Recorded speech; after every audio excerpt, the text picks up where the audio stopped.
Salut YouTube, bienvenue dans cette nouvelle vidéo de Growing Public. Je l'ai appelée 1.5 car c'est la suite de la vidéo, si tu as vu la dernière du coup, de la partie 1, où on a analysé l'existant du coup niveau SEO du site FrameUX, avec les différentes parties comme tu l'as vu sur le site, partie technique et partie contenu. Et j'avais gardé par car vidéo, t'es déjà assez longue, la partie analyse de la concurrence liée à notre secteur pour une petite vidéo complémentaire, d'où le 1.5 avant qu'on parte sur la stratégie.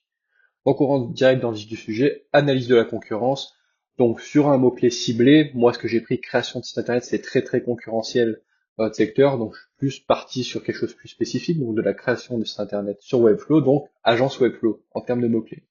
Comment trouver ces concurrents? Ici je parle bien de concurrents SEO et pas seulement des concurrents business, car tu parles des concurrents business que tu connais forcément au niveau de ton activité, mais qui n'ont pas de stratégie SEO. Et ceux-là, bon, on s'en fout de les analyser car ils n'ont pas de strat, on n'a pas d'éléments à s'inspirer, on n'a pas d'inspiration à avoir eux sur une stratégie SEO car ils n'en ont pas. Donc pour faire ça, en fait, c'est assez simple, hein. Tu vas faire une petite recherche sur Google, tu tapes directement dans la SERP. Donc tu tapes un peu le mot-clé que tu vises. Moi, je tapais agence Webflow et je suis venu prendre, en fait, bon, j'en connaissais pas mal, mais je suis venu prendre certains concurrents ici. Comme tu vois, il y a des clics violets. Il y a des clics violets, je suis venu les prendre et après, je suis venu analyser plus loin pour voir s'il y avait une pertinence SEO. C'est passé dans des outils comme SEMrush ou Alloscan, comme tu veux, pour voir si derrière il y avait une mise en place d'une stratégie SEO ou non. Et je les ai listés ici. Donc voilà, il y en a une dizaine, il me semble. Certains je connaissais de nom, d'autres non, que j'ai découvert. Et ensuite, bah, après, on va analyser chacun de ces concurrents pour voir en fait qu'est-ce qu'ils ont mis en place au niveau stratégie SEO, qu'est-ce qui est bon de prendre de leur côté, qu'est-ce qui est beaucoup trop concurrentiel, ils sont trop loin, trop haut pour nous, par exemple avec nos ressources, et c'est pas pertinent d'attaquer sur ce niveau-là. Mais voilà, ici c'est de faire un mapping ex-côté. Ici, bon, pour l'exemple, parce que je l'ai fait avec tous, hein, mais pour exemple, je te montre Octolio, je tapais Octalio, pardon pour eux, Octolio, car c'est un exemple intéressant. Derrière, dans l'analyse, bah, via l'outil, comme je disais, tu peux le faire via SEMrush ou Alloscan. Bon, c'est payant. SEMrush, c'est assez cher, mais tu peux via, j'ai perdu le nom, quelque chose, Rocket, j'essaierai de le retrouver, je mettrai en description, pour le payer un peu moins cher, 15 balles par mois au lieu de 100 balles quand même. Ou Alloscan, qui est un outil français, donc si tu as un enjeu SEO plus niveau français, tu peux prendre Alloscan, qui est très bien, qui est bien moins cher aussi.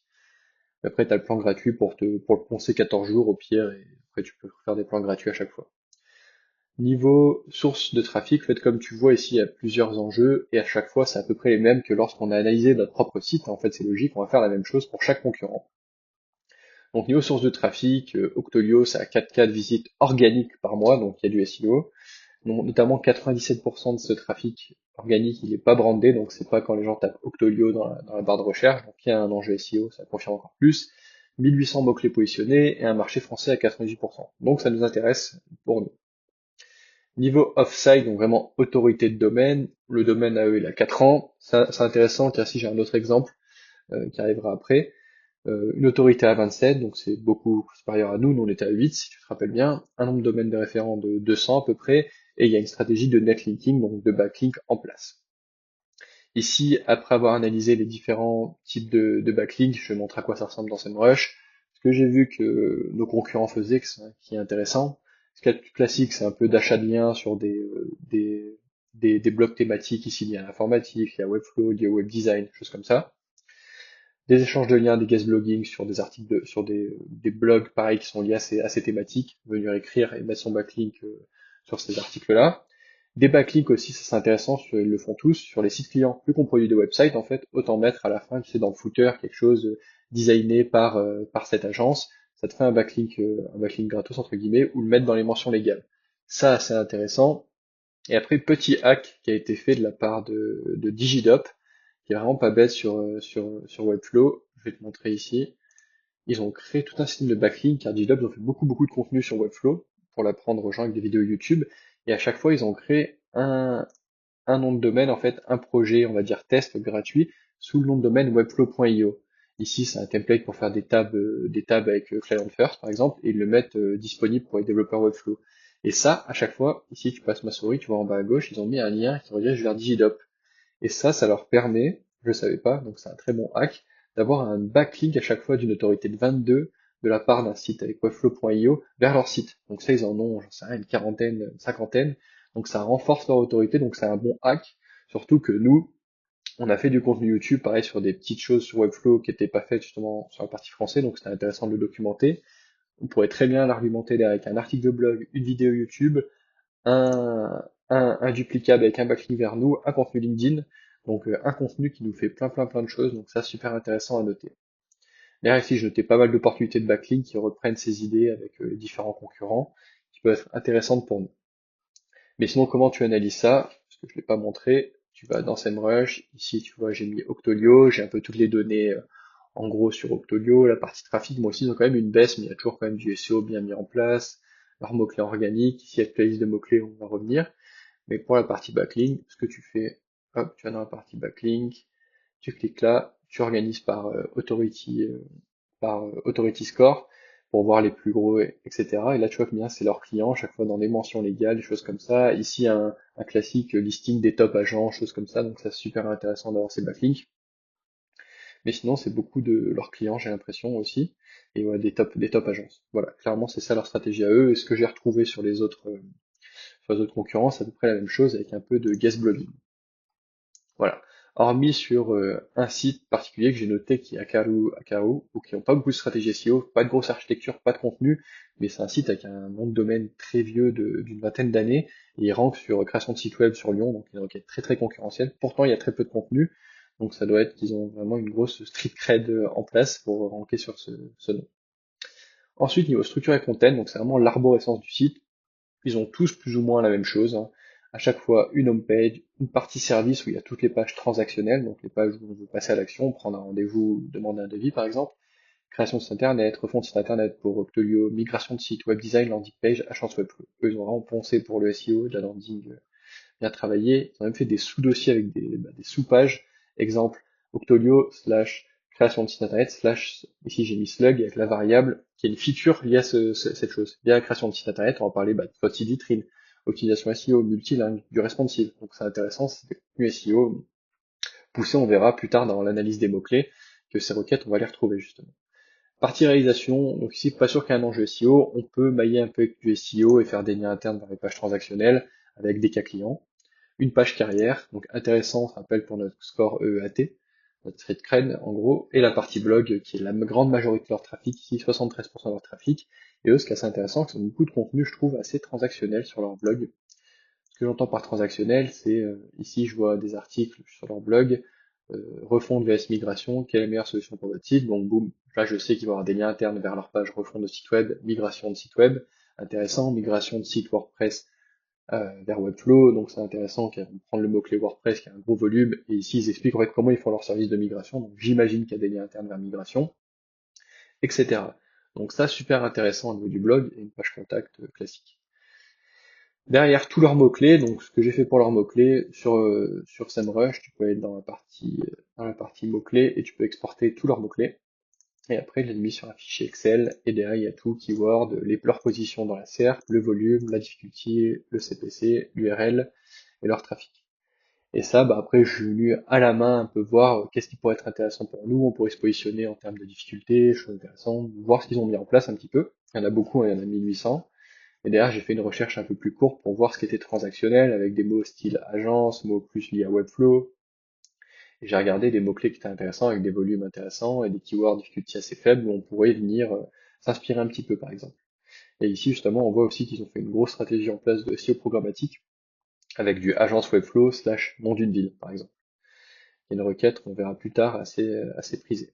Et la partie blog aussi, voir les contenus qui étaient intéressants. Après, j'ai filtré avec des choses intéressantes pour moi. On verra dans la partie stratégie, notamment CMS, de la partie UX/UI qui a des gros volumes, qui leur fait beaucoup de trafic, des choses comme ça. Donc ça a été fait en fait pour tous les concurrents.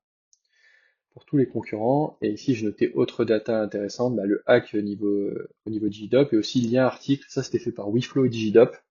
Bon, ça, c'est du contenu très mofou, très dur à venir se placer dessus. Nous, on n'aura peut-être pas les ressources pour le faire, notamment déjà au début. Potentiellement après, ça prendra du temps. Ils ont fait beaucoup d'articles qu'ils ont appelé Tool, avec nom du tool, exemple Loom, exemple Calendly, choses comme ça, où ils décrivent l'outil, avec un lien vers l'outil, etc. Bon, ils ont une structure, et surtout, et ils vont parler aussi de comment l'intégrer, en fait, avec Webflow. Donc ça, c'est un service qu'eux, ils vont vendre, et à chaque fois, call to action, notre agence peut vous aider à intégrer cet outil. Donc ça, c'est vraiment du contenu top of funnel, très concurrentiel, mais intéressant à venir plus tard lorsqu'on commence à avoir une street cred, pardon, dans notre domaine. Voilà, donc c'était à noter. Je pense pas que nous on va l'utiliser au début car on voit gros volume et gros keyword difficulty. Mais intéressant sur Weflow, JDOP qui sont un peu les leaders, j'ai envie de dire, sur cette partie. Donc en termes de synthèse, en fait, ce qu'on retrouve sur les différents concurrents, je crois, c'est qu'il y a une structure similaire dans le business de l'agence Webflow Game, j'ai envie de dire. Une page d'accueil, nos pages services transactionnelles, qui sont un peu tous les mêmes à chaque fois. Une partie cas client, mais je vois pas trop quels les enjeux SEO en termes de trafic, à chaque fois, il n'y a pas grand chose dessus. Mais peut-être qu'il y a quelque chose à hacker dessus, justement, mais c'est toujours du maillage interne. C'est plus ici de la preuve sociale pour les gens qui vont vraiment visiter des prospects qui vont visiter le site web, bah, ils veulent se projeter. Nous, c'est très visuel du site web avec des résultats affichés. Donc très intéressant. Une partie ressources avec Block qui travaille une grande majorité du contenu, hormis pour un seul concurrent, Gemeos, où eux, ils sont en train de mettre une stratégie SEO en place, bah, ça fait un an, ils commencent à avoir de plus en plus de trafic dessus, mais ils ont une très grosse partie de leur audience qui arrive via leur brand, donc en tapant Gemeos dans la partie moteur de recherche. Je note ici qu'il est intéressant de noter l'approche JDOP avec les tutoriels Webflow que je mentionnais. On peut attaquer un levier content intéressant sur le site, article de blog, canal externe, YouTube, LinkedIn, et off-site via un backlink. Donc trop bien lorsque tu produis un contenu avec différents angles. Et après, les contenus aussi de blog Doctolio qui sont pensés très conversion et business, très concret. C'est du top, c'est plus du middle funnel, voire du bottom funnel à chaque fois, donc assez intéressant. Donc les opportunités pour nous, ce que je vois, c'est faire un blog déjà si on n'en a pas, et pousser les visiteurs du blog avec des intentions très prisées sur du transactionnel, un peu comme du Octolio-like. Donc pour faire des liens internes, c'est intéressant. Positionner, donc optimiser nos pages services, qui ne sont pas très bien positionnées, sprint, notre page landing page, notre page migration, même notre page en vrai, et du coup les mettre en avant via des contenus blogs spécifiques sur eux, ou même les cas, moi je note les cas clients, je pense qu'il y a peut-être quelque chose à craquer dessus et via des liens internes, leur envoyer de la force via ces liens internes. Et pourquoi pas aussi avoir des backlinks spécifiques qui redirigent vers ces landing pages précises. Et à chaque site web produit, ça on ne faisait pas au début, du coup maintenant je commence à le faire, à chaque site web produit, déposer son backlink dans le footer en mention légale, bien sûr avec l'accord du client. Et si contenu informationnel lié à Webflow, adopter la stratégie SI, la stratégie de JDOP en termes de contenu. Ça prend plus de temps, mais c'est assez quali. Faire du référencement, je dis local car c'est plus de la programmatique, donc agence Webflow / nom d'une ville, car c'est une volumétrie assez intéressante et une keyword difficulty pas très élevée, donc on pourrait venir se placer là-dessus dans un second temps. Et des pages persona intéressants, exemple landing SEO, lié à une expertise, création de site internet SaaS, agence Webflow SaaS. Ça, niveau SEO, on le verra dans l'étude de mots-clés, il y a peu d'opportunités où c'est très qualifié, donc c'est intéressant, mais c'est plus point de vue UX, boum, t'as eu un gars qui a un SaaS qui arrive sur ton site, derrière il va dans un peu le rollover industrie sur le navbar, il voit SaaS, il va cliquer dessus forcément, et ici il y aura le bon argumentaire, le bon copywriting, et les bons cas d'usage où il pourra se projeter encore plus. Donc c'est plus de l'UX, on va dire, que du SEO là-dessus. Quelques warnings, certains concurrents ont une marque très forte sur divers agences Webflow, /Geneo, /Digidop par exemple, et il y aura des efforts aussi SEO assez importants sur certains contenus transactionnels pour être en première page. Je pense à Agence Webflow, le mot-clé à fond. C'est pour ça qu'on va aller d'abord sur des mots-clés plus de longue traîne, je pense, et création de site internet, car c'est ultra concurrentiel, donc il faudra être assez malin sur le sujet. Donc voilà, ça fait un petit quart d'heure déjà à cette vidéo. Voilà pour la partie analyse concurrentielle. Donc on a vu comment on a analysé l'existant pour nous, la partie analyse de concurrents, donc ça nous fait pas mal de données ici. Et maintenant, ce qu'on va venir faire, ce qu'on va venir faire dans la prochaine étape, c'est enfin lancer notre stratégie en reprenant un peu ces données, mais en allant bien plus loin. Et ça va partir d'abord avec l'étude de mots-clés. Donc, ce sera une grosse vidéo, ce sera un gros sujet un peu plus long peut-être, sur comment on fait trouver les mots-clés. Car moi, c'était vraiment la question avant que je prenne la formation de Victor, c'est que je savais pas par où commencer, comment prendre les mots-clés et comment faire notre première stratégie un peu de mots-clés, de contenu éditorial, comment build nos cocons sémantiques, tout ça. Bon, ça, on voit ensemble dans la prochaine vidéo, du coup, qui sortira d'ici 3 semaines à moi, je pense.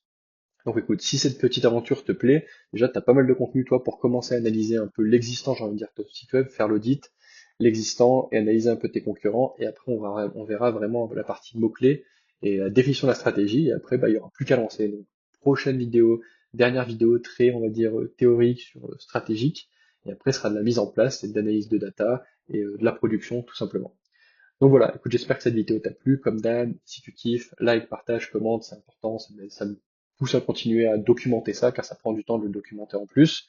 J'essaie de le rendre le plus transparent possible, sans leak forcément la formation de Victor, car Le but derrière, c'est que vous, si vous voyez que ça marche sur moi, bah, ça vous intéresse, bah, prenez cette formation car elle vaut vraiment le coup. Elle est vraiment quali et il est vraiment cool, Victor. Donc voilà, écoutez, si le contenu te plaît, like, partage, commente. Et moi, sinon, je te souhaite une excellente journée, sois productif. À la prochaine, c'était Nathan. Ciao.